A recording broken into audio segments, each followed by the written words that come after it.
9 pejalan kaki yang ditemukan tewas pada musim dingin tahun Gunung Kematian atau Gunung Mati. Mereka berusaha memanjat pohon sebelum meninggal dengan kondisi hampir pecah. 2 diantaranya patah tulang rusuk dan luka parah di dada, lengan, kedua bola mata dan lidahnya.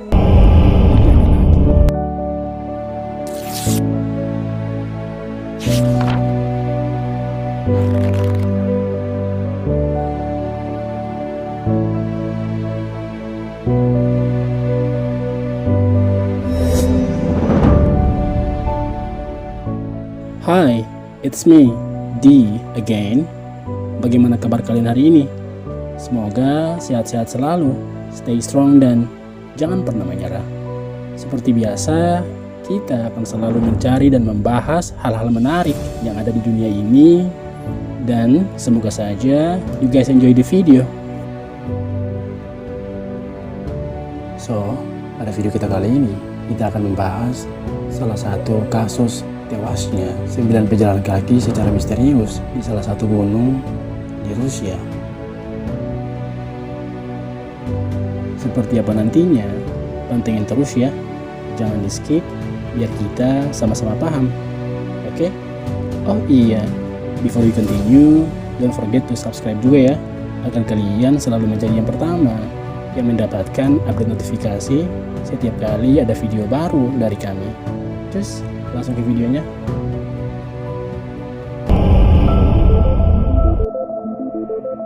Salah satu misteri tak terpecahkan yang paling abadi dari abad ke-20 adalah apa yang terjadi pada 9 pejalan kaki yang ditemukan tewas di Dyatlov Pass di pegunungan Ural, Rusia pada tahun 1959. Dan meskipun itu terjadi beberapa dekade yang lalu, pejabat pemerintahan Rusia gencar melakukan investigasi awal yang pada akhirnya dapat membuka kembali kasus ini dalam upaya untuk menyelesaikan pertanyaan yang tidak terjawab. Harapannya, pencarian fakta yang dapat menenangkan almarhum dan para keluarga dan benar-benar menutup kasus ini untuk selamanya. Peristiwa ini dimulai pada musim dingin tahun 1959 ketika seorang mahasiswa bernama Igor Dyatlov mengajak 10 orang temannya untuk melakukan hiking, pendakian gunung, melewati jalur utara pegunungan Ural yang dulunya merupakan Uni Soviet. Pendakian ini bukanlah ajang iseng belaka. Mereka tidak membawa tenda dan perlengkapan supaya mereka dapat bersantai dan bermain-main di gunung salju. Hal itu merupakan sebuah misi. Mereka semua 8 pria dan 2 wanita adalah orang-orang yang paham survival dan benar-benar berpengalaman hidup di dalam alam dengan sertifikasi pejalan kaki kelas 2 termasuk pengalaman ski dan mampu berjalan kaki setidaknya sejauh 306 km.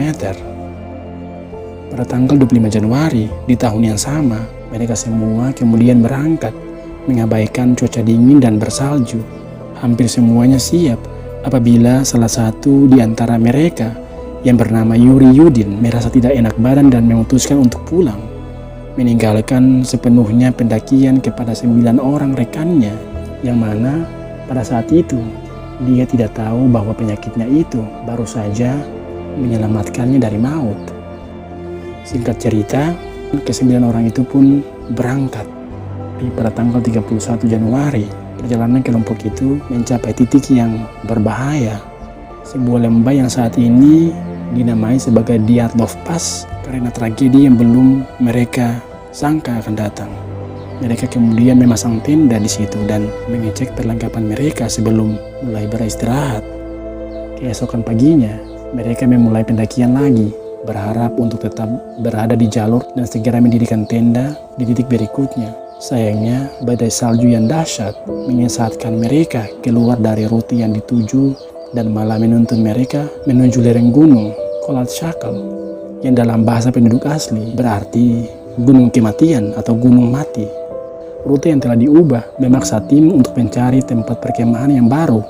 Sayangnya, mereka melakukan pilihan yang buruk. Pasalnya, daripada kembali ke daerah yang lebih terlindungi, mereka malah memilih, entah dengan alasan apa, untuk berkemah di lereng gunung yang terbuka. Mungkin karena mereka hanya tidak ingin kehilangan tanah datar yang mereka peroleh, atau mungkin mereka terlalu lelah untuk kembali. Pokoknya, Di tempat itu mereka mendirikan tenda besar yang mereka tempati bersama. Mereka kemudian dihantam dengan suhu yang turun drastis sampai ke minus 40 derajat Fahrenheit. Sejauh ini para peneliti paham apa yang terjadi, pasalnya banyak sekali film atau cerita yang dibuat berdasarkan fakta di TKP. Sayangnya, apa yang terjadi selama 2 hari berikutnya di Kholat Shakal benar-benar sangat sulit dimengerti. Kelompok itu gagal tiba di titik pertemuan pada waktu yang telah ditentukan, sehingga tim pencarian dan penyelamatan termasuk personil militer memutuskan untuk melakukan pencarian besar-besaran demi menemukan mereka.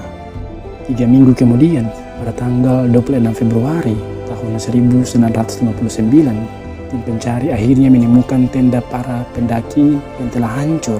Tenda itu ditemukan bersamaan dengan beberapa hal yang sangat menjanggal. Tenda itu setengah terkubur salju, dirusak dari dalam. Sosok dari para pendaki tidak terlihat. Barang-barang mereka, termasuk hal-hal penting seperti sepatu, telah ditinggalkan, yang artinya para pendaki itu pergi dari tenda mereka. Sederet jejak kaki menunjukkan bahwa 9 orang itu berjalan dengan kecepatan normal. Yang terlihat memakai sepatu hanya beberapa, yang lainnya benar-benar telanjang kaki di atas salju. Jejak itu mengarah ke hutan. Sekitar 0,53 km dari tenda terdapat sisa-sisa api unggun bersama dengan 2 mayat para pendaki yang berada di bawah pohon cedar. Dari ranting pohon yang patah, nampaknya mereka berusaha memanjat pohon sebelum meninggal, entah karena apa.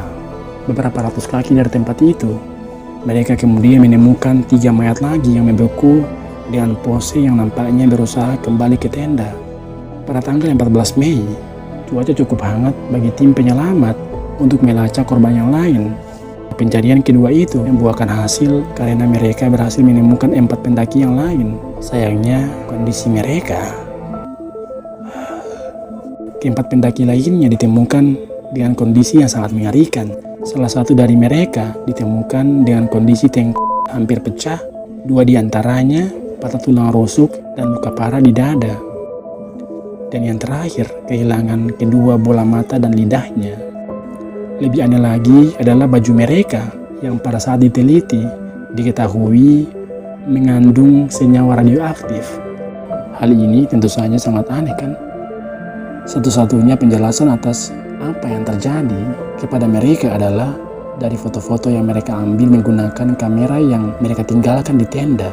Setelah kamera itu dipulihkan, foto-foto yang ada di kamera tersebut menggambarkan sebuah kelompok yang memulai perjalanan dengan semangat yang sangat tinggi, namun berakhir dengan wajah masam dan cemas.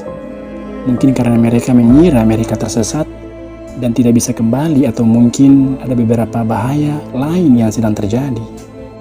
Salah satu foto menunjukkan tanda di pohon yang dibuat oleh orang suku Mansi yang merupakan penduduk asli setempat. Ada juga foto lain yang menunjukkan sosok yang tidak dikenal yang diyakini sebagai Yeti. Para penyelamat awalnya menyimpulkan bahwa suku Mansi mungkin menyerang para pendaki karena mereka memasuki Kholat Shakal tanpa izin. Pasalnya, tempat tersebut adalah tanah keramat milik suku Mansi. Namun, para penyelamat akhirnya menarik kesimpulan itu, dikarenakan fakta mengatakan tidak ada orang lain ketika para pendaki meninggal. Pada akhir Mei, penyelidikan secara resmi berakhir.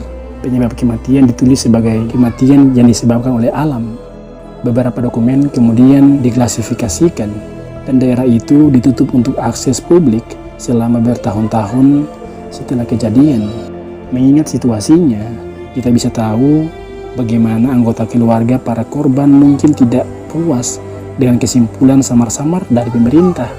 Dalam kekosongan penjelasan yang aktual, banyak teori liar yang kemudian bermunculan.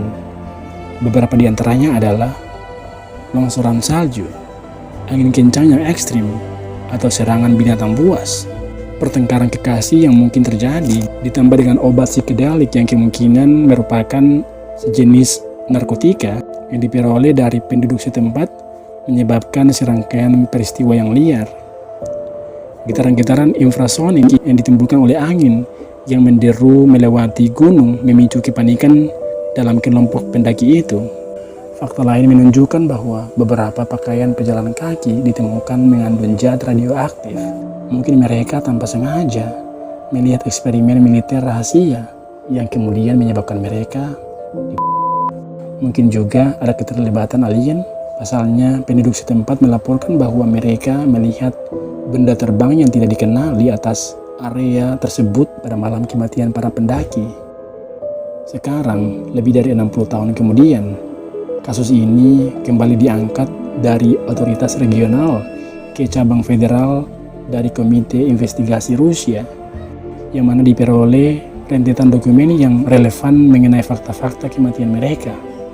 Untuk memulai penyelidikan baru, para penyelidik meringkas daftar 75 kemungkinan penyebab kematian mereka menjadi 3 hipotesis yang paling mungkin. Semua hipotesis yang dipilih berdasar pada penyebab alami, badai, longsor salju, dan angin gunung.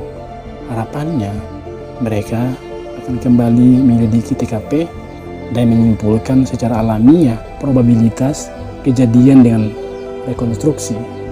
Sayangnya, para penyelidik mengalami kontradiksi yang sangat sulit dijelaskan. Pasalnya, tidak satu pun dari 3 kemungkinan tersebut yang dapat menjelaskan kenapa para penjelajah menebas tenda mereka dan melarikan diri tanpa pakaian. Tidak ada bukti nyata bahwa telah terjadi longsor salju. Pada kenyataannya, di lebih dari 100 ekspedisi berikutnya, tidak ada yang pernah melaporkan longsoran salju di daerah tersebut. Jejak kaki para pendaki yang terlihat dan tidak tertutup salju semakin melemahkan teori tentang longsoran salju. Nah, itulah akhir dari pembahasan kita kali ini. Tentu saja masih ada teori-teori lain yang mengatakan bahwa adanya konfrontasi dari pemerintah karena para penyelidik penjelasannya berputar-putar dan seakan-akan meyakinkan masyarakat kalau itu adalah kematian karena alam. Selebihnya, penyelidikan itu belum mendapatkan fakta yang aktual hingga saat ini. Bagaimana menurut kalian? Berikan selalu pendapat-pendapat terbaik kalian terkait video kita kali ini. But in the end, I hope you guys enjoy the video. Don't forget to like the video and subscribe juga untuk selalu mendapatkan notifikasi terbaru dari kami. Now, it's time for me to sign out. My name is D. Stay safe and until next time.